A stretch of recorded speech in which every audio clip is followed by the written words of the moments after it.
Two groups in Dothan teamed up to help families who have sick children. The Dothan Kiwanis Club and Murphy Family Restaurants raised over $10,000 for the Ronald McDonald House Charities of Alabama. If you participated in the group's annual pancake breakfast, you helped.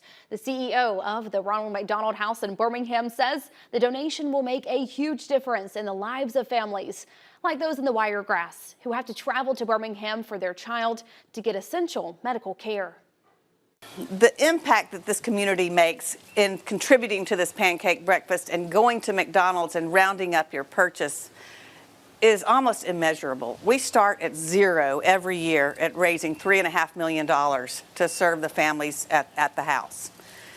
Of that $3.5 million, we're serving about 2,000 families annually, 147 or 150 or which comes from the Wiregrass area alone.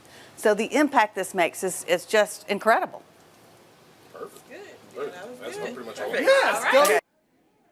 The charity provides temporary housing to those families while their children receive treatment. Part of the other funds raised will go to Dothan area nonprofits.